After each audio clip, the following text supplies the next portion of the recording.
Let's dive right into this explainer. Today we're looking at the absolute backbone of modern applications, how our underlying services actually talk to each other.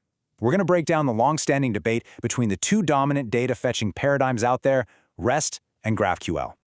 So I want you to ask yourself a fundamental question.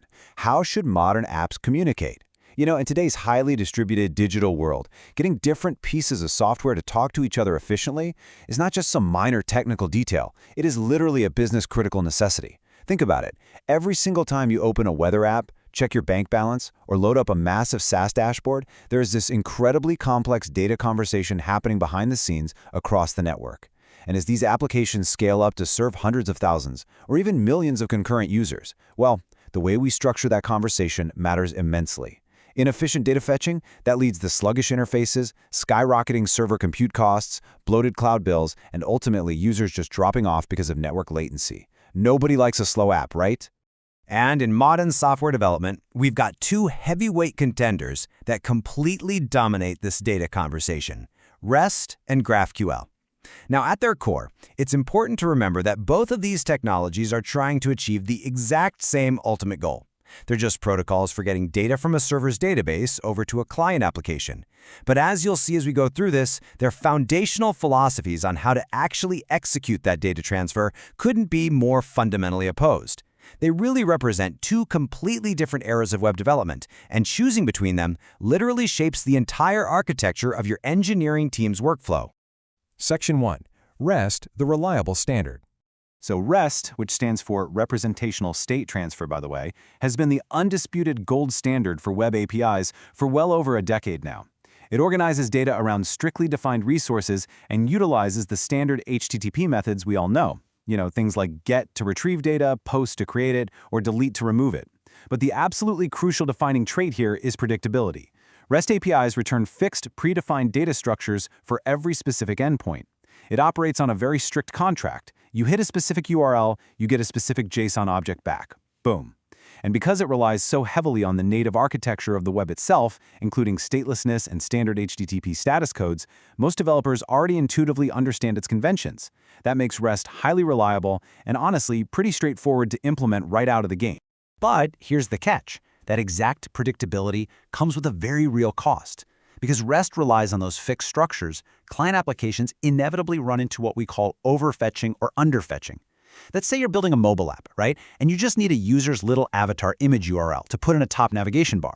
Well, with a traditional REST API, you might hit the user's endpoint and basically be forced to download their entire profile, their account history, their application preferences, wasting precious bandwidth on data you're just going to toss in the trash anyway.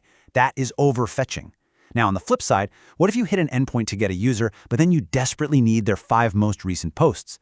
A lot of times, you actually have to make 5 separate, subsequent round trips to the server just to fetch that associated data. That's underfetching, or as it's famously known in software engineering, the N+1 query problem. And to patch this, developers often get backed into a corner, having to create dozens of highly specialized, custom endpoints just to handle slightly different UI requests. And let me tell you, that severely degrades developer velocity. Moving on to Section 2. GraphQL, the flexible innovator. So GraphQL was actually developed internally by Facebook back in 2012, and they built it to solve those exact data fetching bottlenecks we just talked about, which they were running into while rewriting their native mobile apps. The big shift here is that instead of managing dozens or even hundreds of different URLs for different resources, GraphQL exposes just one endpoint. You send a highly specific declarative query to that one spot, and the server returns a JSON response shaped exactly like your request. So if you tell the API you precisely want just the user's first name and their avatar URL, it gives you exactly that. Nothing more, nothing less. It completely inverts the whole control model, basically taking the power of data shaping away from the backend server and putting it right directly into the hands of the front-end client.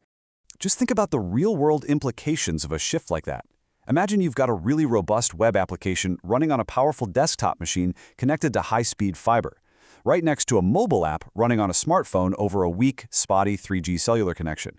With GraphQL, that mobile app and that web app can each request precisely the tailored fields they need from the exact same API. The mobile app can ask for a heavily stripped-down payload to minimize latency and save battery life, while the desktop web app can query for a massive, rich data set to populate some complex dashboard. There's no overfetching, wasting your mobile data, and absolutely no underfetching, requiring all those multiple sequential network requests that just frees up the UI. It's a real game changer. All right, Section 3, Trade-offs and Caching, a head-to-head analysis. Let's walk through this comparison matrix here and look at the practical trade-offs, because this is really where the theoretical meets the practical. First off, the learning curve. REST is, generally speaking, simpler. It just uses the web's native language. GraphQL, however, definitely introduces a steeper initial learning curve. I mean, backend developers have to design these complex type schemas and write distinct resolver functions for every single field, while the front-end devs actually have to learn the GraphQL query language itself. Then there is the massive topic of caching. Because REST uses standard HTTP GET methods and unique URLs, it's naturally compatible with standard web caching mechanisms. You can easily cache REST responses right at the browser level, or use a CDN, a content delivery network, to cache data close to the user using simple HTTP headers like e-tags. It basically works for free. But GraphQL? It breaks this paradigm entirely. Since almost all GraphQL requests are POST requests sent to a single identical endpoint with completely different query bodies, standard HTTP caching just cannot tell them apart. So to effectively cache GraphQL, you actually have to rely on sophisticated client-side caching libraries like Apollo Client or Relay to manually normalize the data graph in memory. And finally, the ideal use case. REST is incredibly well suited for simpler applications, microservice-to-microservice communication, or just systems with highly predictable data access patterns. On the other hand, GraphQL genuinely shines in complex ecosystems that have a lot of diverse client types. Like say you have separate iOS, Android web, and smartwatch apps all pulling wildly different shapes of data from the very same core backend. Which brings us to Section 4, making the right choice, the right tool for the right job. You know, the reality of modern software architecture is that it really isn't a zero-sum game. In fact, many of the most successful tech companies out there today actually use both of these concurrently. They aren't mutually exclusive. A super common enterprise pattern is to rely heavily on REST for your internal microservices, where back-end systems communicate with each other in those predictable, well-defined ways, and then they deploy a GraphQL server as an API gateway or an aggregation layer right at the front. This kind of hybrid approach is great because it allows the back-end engineers to maintain the simplicity and native caching of REST while still handing the front-end engineers that ultimate declarative flexibility of GraphQL to query across all those underlying microservices all at once. So, to kind of summarize the decision criteria here, if you've got an application with a small number of predictable clients, or you're just doing simple CRUD operations where the database schema pretty closely mirrors the UI, honestly, REST's proven simplicity makes it the most practical and performant choice, for sure.